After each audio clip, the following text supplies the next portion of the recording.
house. I'm on Raglan Street, turning onto Giffard, and there it is. The house of Florence McGillivray. I don't know if I can park on this street, on the side of the road, but I'm going to.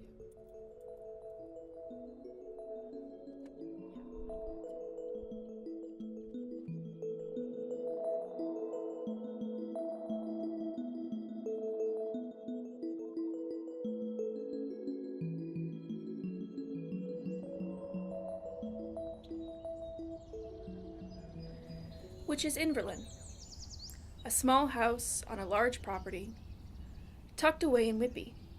It has large trees, a small iron gate, and a plaque outside that just says, Inverlyn, 1300. But why is it important? What if I told you a woman helped teach Tom Thompson, yes, of the group of 7, how to paint? What if I told you she spent her whole life in Whitby, Ontario? Well, when she wasn't out traveling anyways. I'm Megan Secord, and this is the story of Florence Helena McGillivray. Yeah, I fell for Florence in the course of my genealogical studies, which began probably 25 years ago, but I would say more recently in the last 10 years. Although many members of her family are exceptional, I found her to be quite exceptional. That was Bill Allen, the man who has dedicated 15 years to uncovering Florence's story. But what started him off, though, is the question, why isn't she a well-known name like Tom Thompson and the group of 7? Why was it that she was as prolific and a great educator and very much involved in the early Canadian art scene, but nobody really knew about her? Well, I was very interested in how much traveling she did, and some beautiful paintings from over in Europe and then on the East Coast and right across Canada, really. It was interesting to see how much traveling she did as a single woman in the early or late 1800s, early 1900s. That was Catherine McGillivray. She is Florence's, are you ready for this? Great niece. And an artist herself. I wouldn't call myself an artist, but I do like to draw mostly. And I'm sort of trying to learn a bit of watercolor now. So that's a nice connection. This is part of my goal in writing about Florence, is to show to young people and young women that this was an inspirational woman, and look what she did in spite of the fact that in that time period it was women were considered second-class citizens.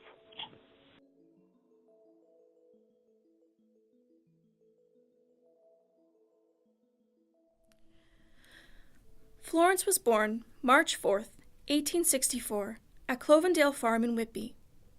She was the youngest of 13 biological children and 6 adopted. In 1870, the McGillivrays moved to Inverlyn, the house that would remain in the family for nearly 150 years. Florence attended grammar school in Whitby and later trained at the Central Ontario School of Art, which is now the Ontario College of Art, and the Toronto School of Art. Florence joined the Women's Artists Association of Canada shortly after its formation in 1887, and during the late 1880s studied her craft under notable artists such as Lucius O'Brien, Farquhar McGillivray Knowles, J.W.L. Forster, and F.M. Bell Smith.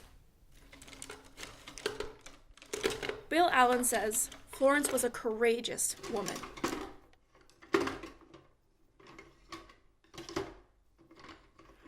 She seems to be a demure person, and yet she is entrepreneurial and a woman ahead of her time. She was courageous enough to travel the world on her own and to seek out the best artists to train from in Canada.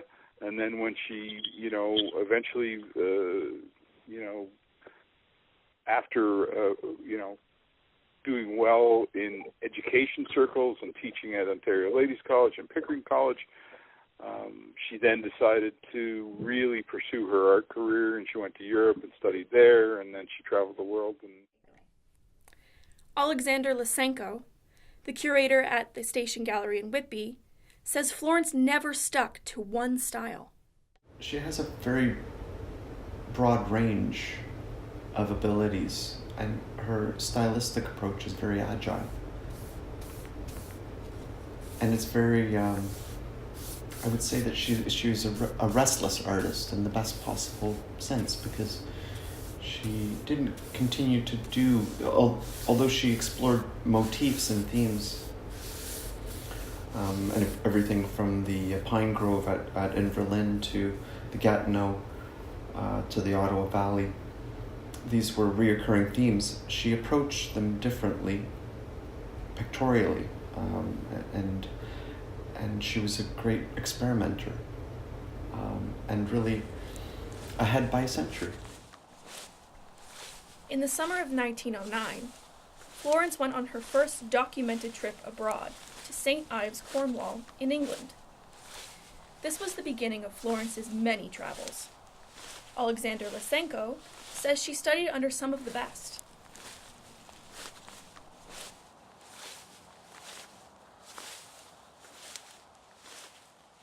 I think there's a very large breadth of different approaches and styles. She didn't just stick with one style. She experimented with new forms that she would have witnessed firsthand traveling to Europe, studying with some of the modern masters. It's documented that she studied with Matisse. Mm-hmm.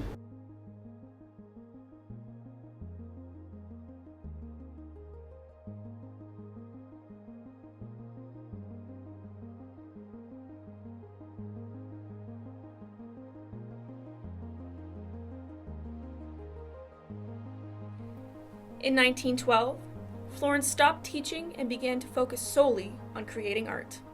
She traveled to Paris in 1913 and even studied with Matisse.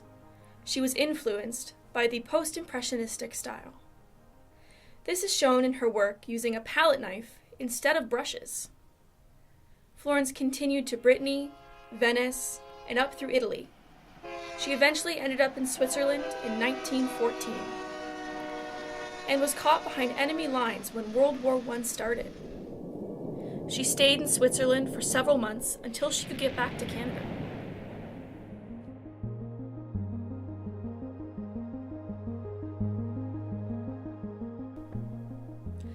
Florence's presence exists beyond her own paintings, though, says Alexander Lysenko. Another claim to fame for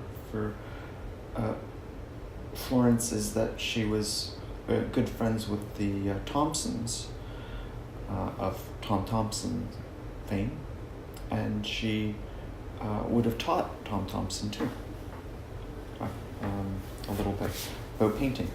So a little bit of her is in each one of his paintings. Guests who attended the exhibition of Florence's work at Whitby Station Gallery say they wondered where Tom Thompson got his style from. When I became interested in her work was because of the fact that I had been going to auctions and saw Tom Thompson's work. And I knew he had not studied in Europe, and I knew he had not been in Europe. So I wondered where he was getting the impressionistic colors from. And that's what led me to find out who was his mentor, where did he get this knowledge? And it was Florence McGillivray.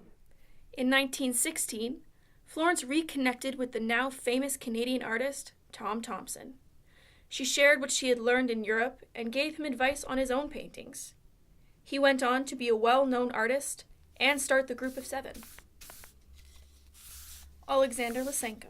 Well, if conditions had been different for women, I think we would have known of a Canadian phenomenon as the Group of Eight. She would have been a part of that.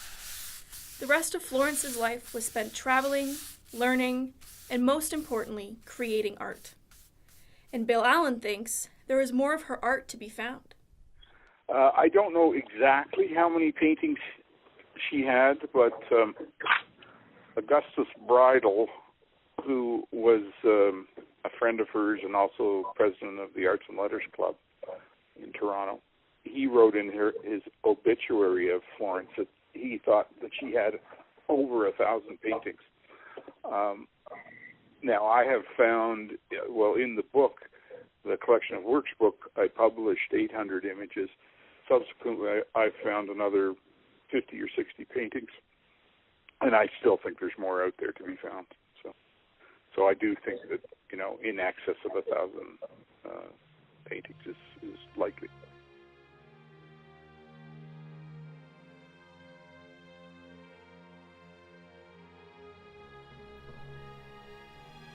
Her travels as a single woman in the 1900s took her across Canada, the United States, and the Caribbean.